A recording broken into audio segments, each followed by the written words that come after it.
SigTalks, Episode 004, Sigafoose and the Power of Consciousness. Hello, and welcome to SigTalks with your host, Dr. Carrie Sigafoose, your home for the chiropractic philosophy, where we discuss the teachings of Dr. James Sigafoose, from his writings to his talks and his many audio presentations. And welcome back to SigTalks.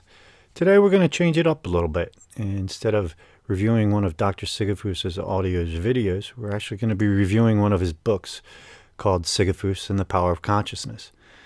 It will be read today by a very good friend of mine, Chris Burfield. And with that, let's get right into it.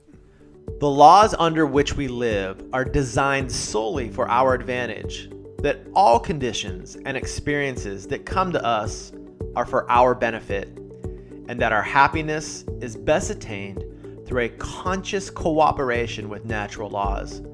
These laws are immutable, and we cannot escape from their operation. Difficulties, disharmonies, and obstacles, they all indicate that we are either refusing to give up what we no longer need, or we are refusing to accept what we require. All conditions and experiences that come to us do so for our benefit. Difficulties and obstacles will continue to come until we gather from them the essentials of further growth. In order to possess vitality, thought must be impregnated with love. Love is a product of the emotions. It is love that imparts vitality to thought and thus enables it to germinate. The law of attraction, for the law of love, for they are one and the same. The first form that thought will find is language, or words. This determines the importance of words. They are the first manifestation of thought, the vessels in which thought is carried. Thought may lead to action of any kind, but whatever the action, it is simply the thought attempting to express itself in visible form. This leads to the inevitable conclusion that if we wish to express abundance in our lives, we can afford to think abundance only. The innate cannot reason. It takes us at our word. We have asked for something, we are now to receive it. Life is growth, and growth is change. Capital is an effect, not a cause. A servant, not a master. A means, not an end. If you wish to bring about the realization of any desire, form a mental picture of success in your mind by consciously visualizing your desire. We can see only what already exists in the objective world, but what we visualize already exists in the spiritual world. This process of thinking forms impressions on the mind, and these impressions in turn form concepts and ideals, and they in turn are the plans for which the master architect will weave the future. We are told that man has dominion over all things. This dominion is established through mind. There is always the cry to have, but never the cry to be. People fail to understand that they cannot have one with the other, that they must first find the kingdom before they can have the things added to the kingdom. Ease and perfection are gained by repetition. Physical energy is nothing in comparison with the omnipotence of thought, because thought enables man to harness all the natural power. Remember that fundamentally innate is omnipotent. There is no limit to the things that can be done when it is given the desire to act. Thought is the invisible link by which the individual comes into communication with the universal, the finite with the infinite. Thought is the magic by which the human is transformed into a being that thinks and feels and acts. That this creative power does not originate in the individual, but in the universal, which is the source and foundation of all energy and substance. The individual is simply the channel for the distribution of this energy. Thought is the energy by which the law of attraction is brought into operation. Truth is another name for ultimate cause. If we can find the truth, we shall have found the cause for every effect, and having found the cause, we shall be in a position to control the effect. It explains that knowledge of cause and effect is power. In seeking the truth, we are seeking ultimate cause. We know that every human experience is an effect. Then if we may ascertain the cause, the effect, or the experience will be within our control. For years, there has been an endless discussion as to the origin of evil. Theologians have told us that God is love and that God is omnipresent. If this were true, then there is no place where God is not. Where then are evil, Satan, and hell? God is spirit. Spirit is the creative principle of the universe. Man is made in the image and likeness of God. Man is therefore a spiritual being. The only activity which spirit possesses is the power to think. Thinking is therefore a creative process.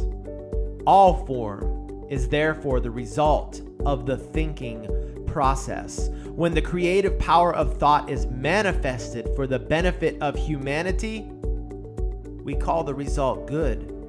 When the creative power of thought is manifested in a destructive or evil manner, we call the result evil. This indicates the origin of both good and evil. They are simply words which have been coined in order to indicate the nature of the result of the thinking or creative process. The spirit of a thing is that thing. The spirit of you is you. Without the spirit, you would be nothing. When you begin to perceive that the essence of the universal is within yourself and that it is you, you begin to feel your power. You are a visualizing entity. Imagination is your workshop. This power of thought, if understood and correctly used, is the greatest labor-saving device ever dreamed of. By the help of this power, you can confidently undertake things that are seemingly impossible. An intellectual understanding will be of no assistance. The emotions must be brought into action. The required combination is thought and feeling. And we're back. So, first of all, I'd like to say thank you to my friend Chris Burfield from Market with the Heart for doing the reading for us today. And next, I would actually like to read a quote from the Sigafoose and the Power of Consciousness at the very beginning of the book. And it goes, "Throughout the ages, men and women have searched for an Aladdin's lamp, a modus operandi that would guarantee a consistently high level of success in everything that they wanted to do, a method that would ensure personal happiness, a simple way to make all hopes and dreams come true." And that's by Dr. James Sigafoose. I honestly think that a scholar could take a lifetime dissecting every word that my father wrote in these pages. I, for my own education as well as for the purpose of this episode, have read this book easily 10 or more times, and I still get dizzy at some points and have to stand up and jump up and down a few times to clear my mind before I jump back in and start reading it again. I understand now why my father has said repeatedly in his talks that we must read to understand where chiropractic comes from, and that we must read things over and over and over so that they may become a part of us. And if we don't, then don't waste your money or your time. For that reason, I'm only going to delve into a small part of this book, and I'm going to highly recommend that you get this book and start learning it for yourself so that you can make it a part of you. Learn it so well that when you speak to your patients or to anyone about chiropractic, it flows out of you as if you and the pages are one. All possession is based on consciousness. My understanding here is that we must control what we put into our mind, because what we put into it is what we get out of it. Our future is within our control, and if we can align our thoughts along the same path as to what universal law is, and that all minds are one, then whatever it is we want from life, all we must do is focus our thoughts and our consciousness, and we can create what we want into existence. The universal mind is potential energy. If you literally take the first line of this paragraph, you get the understanding of what Dr. Sigafoose is trying to say here. The ability of the individual to think is their ability to act on the universal and bring it into manifestation. Human consciousness consists only in our own ability to think. So, in order to make a change, you must change the cause, and that is what you think. So, change. What you put in your mind and what comes out of you will change, basically. Well, everything. It sounds easy, but try it. With practice, I'm sure it becomes a part of you, but you must own it for real change to occur.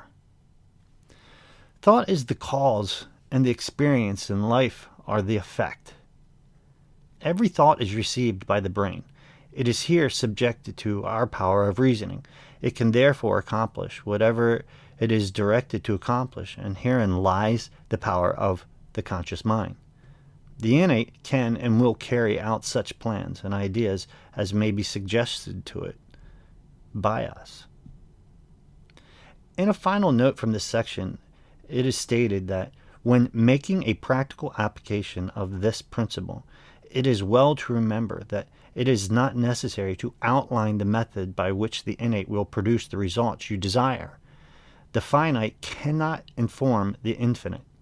You are simply to say what you desire, not how you are to obtain it. My take on this is that we are not to tell innate what to do, just what it is that we want. I have only covered about 1 page of this book, and there are 44 more pages to it.